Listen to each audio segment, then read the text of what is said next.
क्योंकि ज्यादा खाओगे तो बुद्धिहीन हो जाओगे। ये जितनी स्त्रियां अपने पतियों को ज्यादा खिलाती हैं, पति समझते हमसे प्रेम ज्यादा कर रही है, प्रेम नहीं तुमको बुद्धिहीन बना रही, ताकि तुम्हारे दिमाग ही न रहे जो उनका है वही करो। बुद्धिहीन आदमी, ज्यादा खाने से बुद्धि खत्म। और जो ज्यादा समझदार स्त्री है अपने पति को कम खिलाती है और खुद भी कम खाती है। और जो पति पत्नी दोनों ना समझ है तो दोनों खाने पर इतना जोर भिड़ते हैं कि तसला भर भात और दाल मिला के पी लेते। ध्यान घटई नर मूढ़ की संगति, ध्यान घटई चित्त को भर माए। गाइए। ज्ञान घटई नर मूढ़ की संगति, ध्यान घटई चित्त को भर माए। तेज घटई सब भोग की संगति, बुद्धि घटई बहु भोजन खाए। ज्यादा संसार के भोगों को भोगोगे, ज्यादा अपनी शक्ति छीण करोगे, तुम्हारा तेज खत्म हो जाएगा। न वाणी में तेज रहेगा, न मस्तक पर तेज रहेगा, और न तुम्हारे कर्मों में तेज रहेगा। तेजहीन हो जाओगे।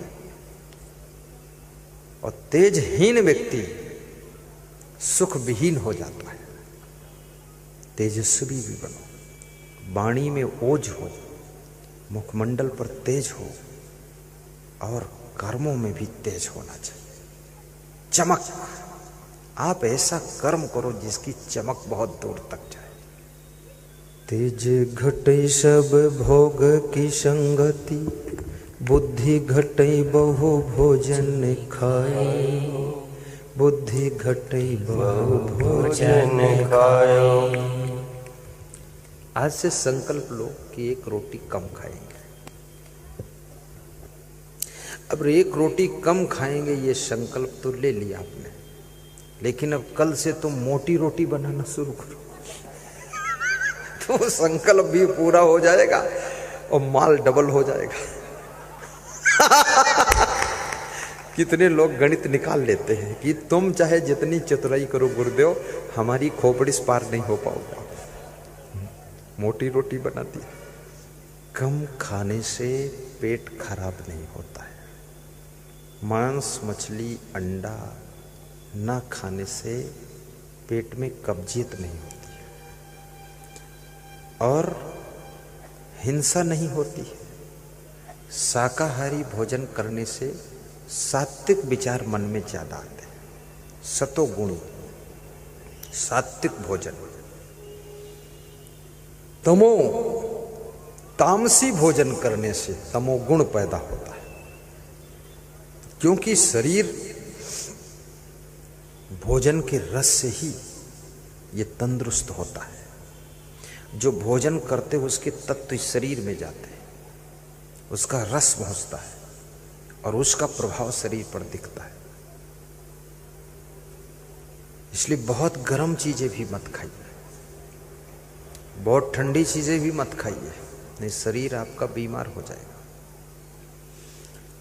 और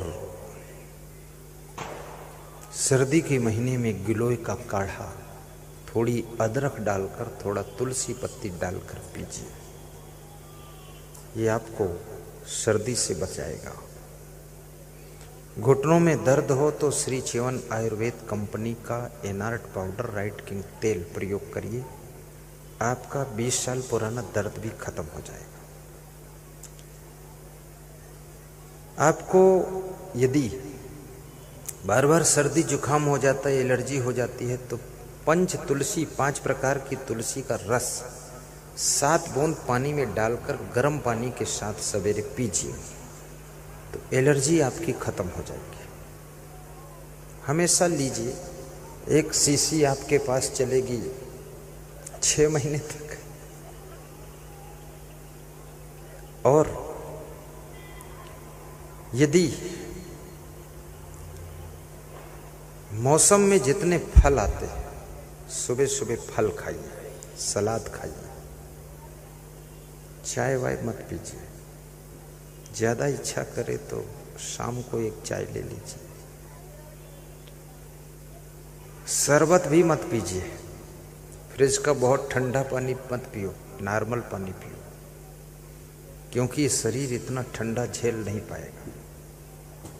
ज्यादा ठंडा पानी पहुंचता है तो आपकी जठराग्नि को बुझाता है, एसिडिटी पैदा करता है। हर समय गर्म पानी भी मत पियो, सुबह शाम पी लो एक एक गिलास बस ठीक, बाकी नॉर्मल पियो, उसका भी जरूरत नहीं। थोड़ा शीर्षासन भी कर लीजिए, थोड़ा दौड़ लगाइए सुबह सुबह। दौड़ने से 43 फायदे, पैदल चलने से भी 43 फायदे। पैदल चलिए, कम से कम 5 किलोमीटर तेज चाल में रोज पैदल चलिए। महिलाएं अपने घर की छत के ऊपर पैदल चले, महिलाएं दौड़ दौड़ करके अपने घर में झाड़ू बुहरू लगाएं, बर्तन मांजे धोएं, और एक गाय भी पाल लें, ये भैंस पाल लें घर के पीछे। आज मैं गया था गिरजा प्रसाद यादव जी के यहाँ पधरोनी, आनंद यादव के यहाँ, आधा घंटे के लिए, तो उन्होंने पीछे गाय दिखाया मुझको। बड़ी सुंदर 2 गायें हैं, एक बच्चा खड़ा था, तो गाय ने भी मुझे देखा, मैंने उसको देखा। अब उस गाय की सेवा उनके परिवार के लोग कर देते। गौ माता की सेवा का पुण्य अलग से मिल गया, शुद्ध दूध अलग से मिल गया, थोड़ा घी बन गया वो भी मिल गया, और थोड़ा सा घर में गोबर की आवश्यकता हुई वो भी मिल गया। और गाय माता जहाँ बंधी होती है वातावरण पवित्र हो जाता है। गौ सेवा, जिस माँ ने तुमको जन्म दिया है वो माँ तो 6 महीने 9 महीने दूध पिलाती है, लेकिन गाय माता तो जिंदगी भर दूध पिलाती है, और दूध का घी भी बनता है उसको भी खिलाती है, इसलिए गाय को माता कहा गया है। हम जिस घर में ठहरे हैं श्री रामलायक मौर्य जी के यहाँ, उनके यहाँ भी गाय है, बड़ी अच्छी गाय है। तो बता रहे थे आपका जो सत्संग है उसके अनुसार किया हूँ, पीछे गाय रखा हूँ, सामने नहीं रखा हूँ, ताकि सामने गंदगी न दिखाई दे, और मकान के सामने मेहमान बैठे तो पीछे गाय की सेवा भी हो सके। और अच्छा है गुरुदेव, हम लोग सेवा कर लेते। और जिसके घर में 1-2 जानवर होंगे और महिलाएं भी उनकी सेवा करेंगी तो महिलाएं बीमार बहुत कम होंगी, क्योंकि गेहूं पीसने को बचा नहीं तो दांत पीसती रहती दिन रात, धान कूटने को बचा नहीं तो बच्चों को कूटती रहती। तो इनको गाय की सेवा मिल जाएगी तो कूटा पीसी बंद हो चुकी है, तो ये बीमार नहीं होंगी, स्वस्थ रहेंगी, और उससे फायदा भी है। इसलिए घर के पीछे, आप तो खैर महान हैं सब, कमिश्नर की पत्नी भी गाय पालती है, और घर के पीछे साइड में गाय रहती है। गाय को सुबह रोटी खिलाती, शाम को आरती करती है, तिलक लगाती है। गाय भी खुश है, उनकी पत्नी भी खुश है। तो मैंने कहा ये गाय, बोले हम जहाँ जाते गाय ले जाते। आज हमारी गौ माता सब इधर उधर सड़कों पर भटक रही। अगर हिंदू लोग एक एक गाय की सेवा करने का संकल्प ले ले तो कोई गाय माता इधर उधर भटकती नहीं मिलेगी। हमारी गौ माता का आशीर्वाद आपको मिलेगा और आप भी सुखी रहेंगे, वो भी सुखी रहेंगे।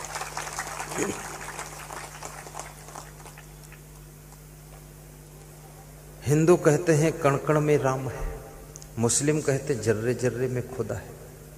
कण कण में राम है तो बकरा मुर्गा मछली में क्या राम नहीं, अंडे में राम नहीं, वो तो बहुत बड़ा कण है। अंडा उबालोगे राम उबल जाएगा, अंडा मुंह में चबाओगे राम चबा जाएगा। ये क्या कर रहे हो राम के साथ तुम?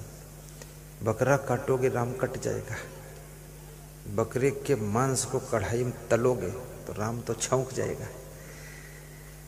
मुसलमान कहते जर्रे जर्रे में खुदा है, तो क्या गाय भैंसा खुदा से जुदा है? वो तो बहुत बड़ा जर्रा है, उसमें तो बड़ा खुदा है। और जब जर्रे जर्रे में खुदा मानते हो तो गाय को कैसे खाओगे, भैंसा को कैसे खाओगे? फिर तो दया करो, रहम करो। कहते हो रहम है जिसके दिल अंदर रहमान वहीं पर रहता है, तो ये बेरहमी यहाँ क्यों है?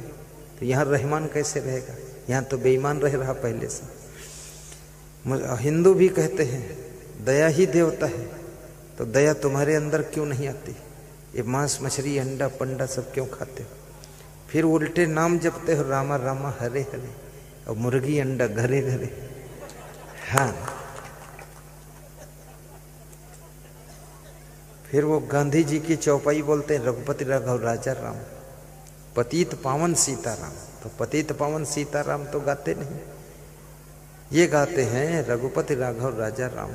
और शाम हुई तो 200 ग्राम दारू पी लिया, और पता ना पावे सीताराम, रघुपति राघव राजा राम। ईश्वर अल्लाह तेरे नाम।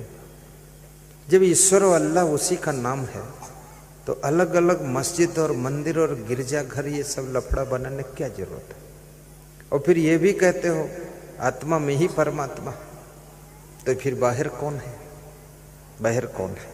जब आत्मा में परमात्मा है तो बाहर कौन है फिर? ये जिसको तुम ढूंढ रहे हो, जिसके पीछे पड़े हुए हो, फिर क्या ढूंढने जाते हो वहां? अब कौन तर्क करे? जो तर्क करे तो झंझट हो जाए फालतू। लेकिन विवेक तो कीजिए, क्या ढूंढ रहे तुम? बन बन घट घट में समाया है, तेरे भीतर मेरे भीतर उसकी ही तो छाया है।